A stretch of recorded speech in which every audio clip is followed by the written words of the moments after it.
What's going on, everybody? I am Trevor Everette. I am one of the co-hosts and contributors to the Everything College Basketball Podcast Facebook group. I'm super excited to be a part of this for the first time this year and share my top 10 favorite moments in March Madness NCAA tournament history, or just in general impact on my life. However we decided on these lists, big shout out to Peyton for putting this together. He's already shared his. You guys can check that out. Without further ado, I'll jump right into it. All right, quick honorable mentions. Peyton may leave this in, they may not, but I just want to get to a few that I know people will probably have that I didn't have, and I'll explain why later.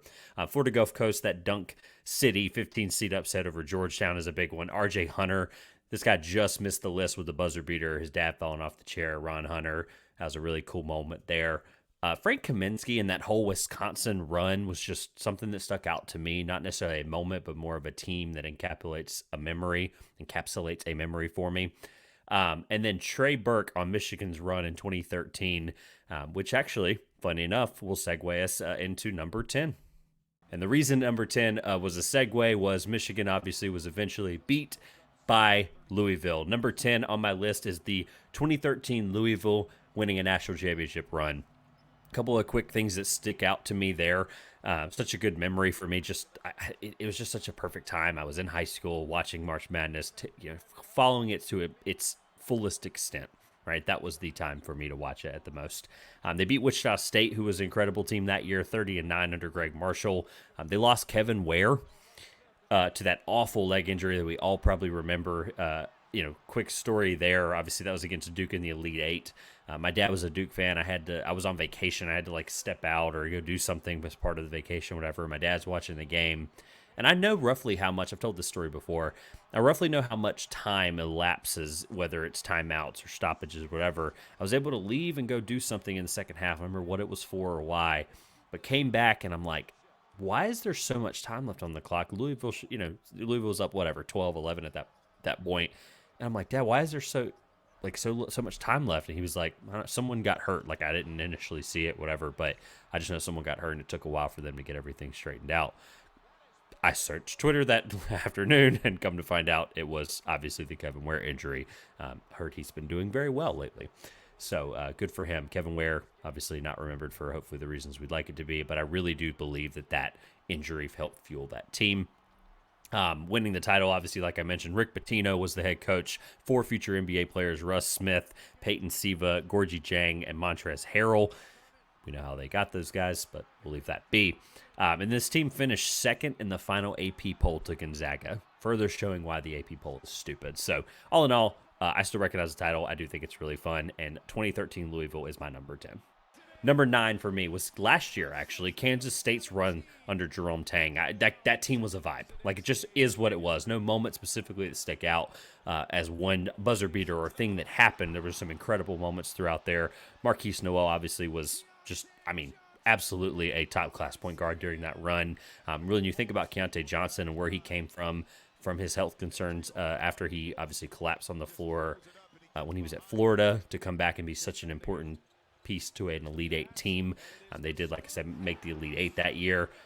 Jerome Tang's first year leading a program, he makes the Elite Eight after being under Scott Drew for so many years, winning a national title at Baylor in 2021, just further cementing the Scott Drew coaching tree as probably the best in college basketball right now. The locker room videos of them clapping the little baby's lowdown, all of that stuff was fun and incredible. I really, really enjoyed that run. Again, team was a vibe. My number 8, Gonzaga's Jalen Suggs buzzer beater versus UCLA in the 2021 Final Four. Unfortunately, this was during COVID, so very minimal fans, a lot of media in attendance, everybody spread out, coaching staffs, all that stuff. The benches look crazy. But this shot will be remembered in NCAA tournament lore and history forever, regardless of the setting and the circumstance in the world at the time. Just inside half court, Juzang tied it for UCLA with just a few seconds remaining, 90-90. And then this series and these two teams playing each other always delivers. This definitely is the top-notch moment. But quick one there, Jalen Suggs hitting that shot, incredible, unbelievable March Madness moment. Number 7. This one might surprise people because of my lineage, and we'll get to it in a minute. Luke May's buzzer beater versus Kentucky in the 2017 Elite Eight. I was watching this game live. I'll never forget it. It was an incredible moment of a guy that the Luke May story and family and just obviously his brother Drake now, just an incredible shot for somebody that spent so many years at North Carolina. A couple of things about this moment that stick out. This team was absolutely loaded. They would eventually go on to win the national title after a redemption. We'll talk about that in a second. Joel Berry, Justin Jackson, Kennedy Meeks, Theo Pinson, and Luke May. Incredible team. Incredible team. I'm just leaving off other guys as well. Malik Monk hit 2 ridiculous three-pointers to get Kentucky back into it with under a minute to play. He eventually tied it with that weird, leg flailing 7.2 left three-pointer. Pinson drove down, threw it to the left wing, deep 2, which obviously is not always the highest percentage shot in the world. Luke May stepped up to the plate, made the shot. And again, like I mentioned, heartbreaking loss for UNC against Villanova. That'll obviously come up a little bit later.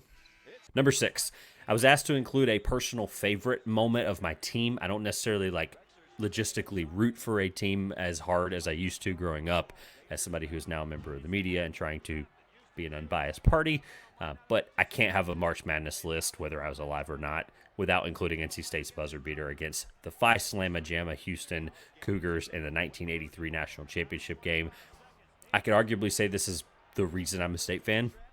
If you just kind of get into the history a little bit, my uncle was an alumni, one of the first in my mom's and dad's family, an alumni in 1973, so just missed classmates with David Thompson and Burleson and all those guys in the first national title in 74, but just missed it somewhere over there in my trophy cabinet. I have that postcard from that national championship team in 74. Growing up being a fan was really, really cool. This was a moment or a thing that, a lore that lives on forever in the fandom of an NC State fan. I don't know what else to say about it. Survive and Advance documentary obviously played a big part in this moment being relived over the years. One of the best March Madness moments of all time. I can only justify it being at 6 because I wasn't alive for it, and there's some moments ahead that I really like. Obviously, for the history of the way this team's legacy was cemented is very important, and also how we think of and remember Jim Valvano. Number 5, JP Pegues, I hope I'm saying that right, buzzer beater, three-pointer versus Virginia when Furman upset them as a 13 over a 4 seed. I hope I worded that right. Furman was my big, huge picked upset. I loved them coming into the year. There's receipts out there for that. They're an uber talented team. Jalen Slauson, I still love, and I still hope is an incredibly productive NBA player. Jalen Slauson there, they hadn't been in an incredible amount of time. 1980 was the last time Furman was in the NCAA tournament, and the style of play contrasted UVA very well. UVA threw the ball away. Kihei Clark, one of the very few mistakes of his college career. He was an incredible player for so many years. Threw the ball into the, I guess you would call it, into the backcourt, trying to expire the time.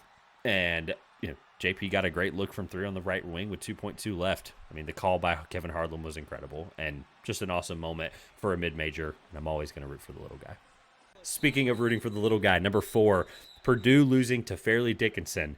This one has a weird caveat in why it's in the top 4.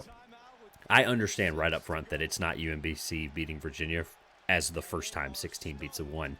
This one was significant because it happened at my rehearsal dinner party for my wedding. My wedding was the next day, and games on the big projector in the big room we were in.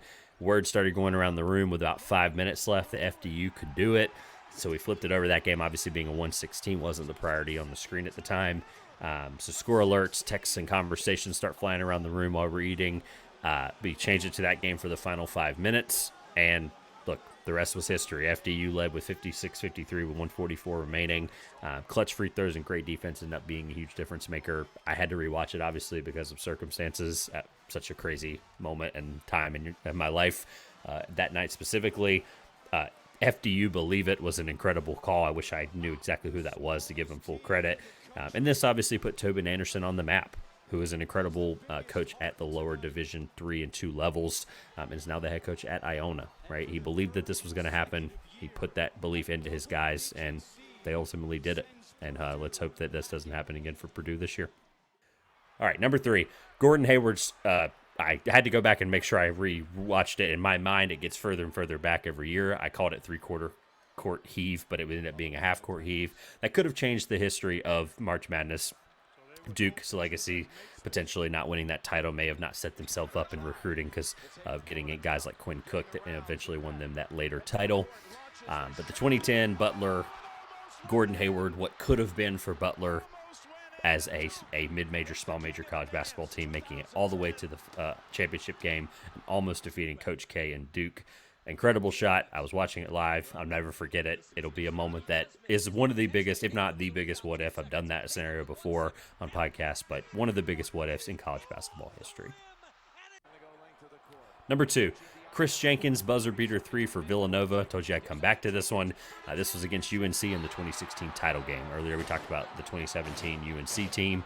Luke May obviously was a big part of that, why the moment got brought up in my top 10. But this moment was... It will live on forever. It will outlive the players, the coaches that were involved in this game. This will be a moment that will withstand the test of college basketball time. People often forget Marcus Page's shot before. He had a ridiculous acrobatic three-pointer with 4.7 left. I was driving home from watching this. I don't remember where. I had a lot of UNC friends that were in college at the time. This was their freshman year, I believe. So I don't remember if I was driving back home from watching it with them or something. I caught most of the first part of the game and then into the second half, drove home, sat down with 1 minute remaining in this game. If I had been stuck in 1 minute of traffic, I would have missed arguably the greatest moment potentially in NCAA tournament history.